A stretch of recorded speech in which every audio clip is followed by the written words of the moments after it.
I descended down the stairs. I noticed that there was a bit of fog in the distance.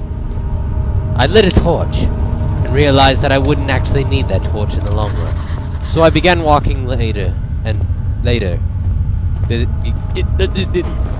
I arrived at a small incline, where I picked up a tinderbox, and looked at the ground and noticed that there was several piles of dirty laundry about the room. I leaned to the left, I leaned to the right, and then I finally leaned to the left and walked off of the counter. Still leaning left, I entered a room, the door at which I closed behind me. I looked about the room.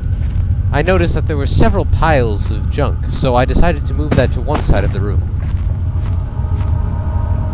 I noticed a drill bit on the wall. I ignored that and went and picked up more tinderboxes, which are actually more of a cylinder shape. I picked up a hammer next to the drill bit and threw it against the wall. I then picked up the drill bit. A monster was heard in the distance. As I gasped for air, I dove behind cover and began to throw a carpet around the room in bitter anticipation.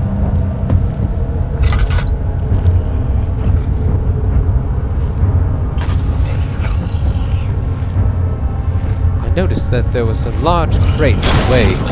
I then heard that there was a monster beginning to claw its way into the room that I was hiding. It broke down the door, and I heard its cry of anger. "Rah!" it said, as it began to walk into the room. I tried to ignore the monster, but it could be ignored no longer. So I peeked around the barrel, and I looked outside.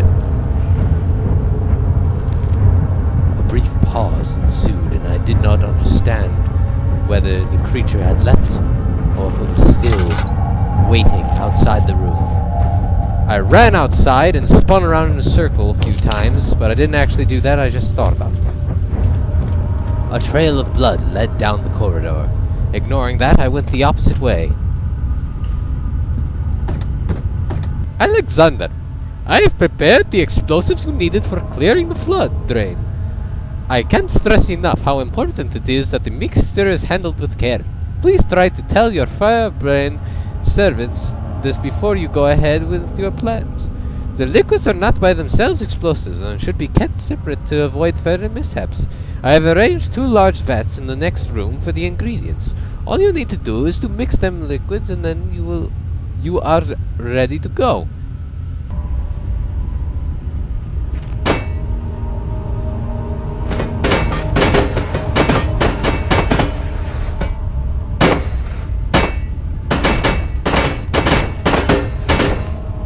Perfect.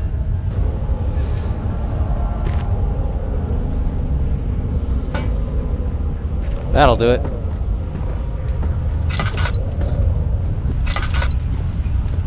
I guess you could say I've got a short fuse.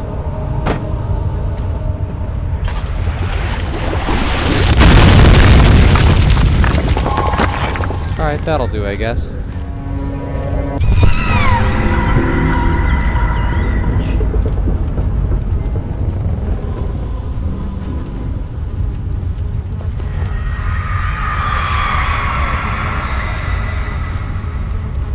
Bloodstained cloth from a woman's dress.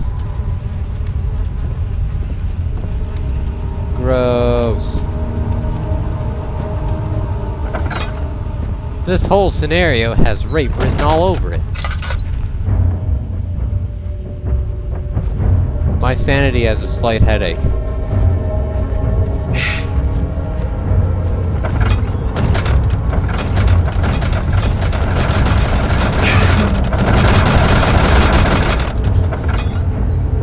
I love how the door is magnetic. I open it slightly and it just closes again. Yeah. No, that's what they did, though, was because people got pissed off in Penumbra at how everything fucking bounced. Yeah. You know, you try and close the drawer, it just kind of opens again. So that's kind of their cure for that, which makes it magnetic, I guess. Alright. This is where you cue I Will Survive. Go!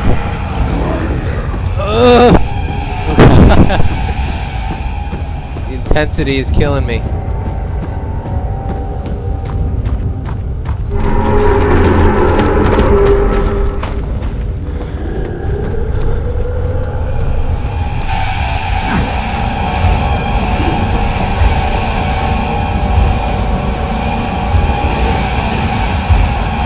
Oh god, I can hear it. It's right behind me. Ah, climb!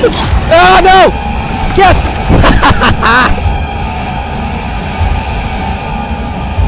Oh yeah. Don't forget your bag, Daniel. I won't, Herbert. Don't There get is your no bag, shame Daniel. using a parasol in the desert. As it happens, it's imperative to your survival. But it looks ridiculous. The shame will hurt much less than dying, I assure you. I think Herbert's right. The shame does hurt less than dying. But now I've got the marks on my back, which are both shameful and killing me. God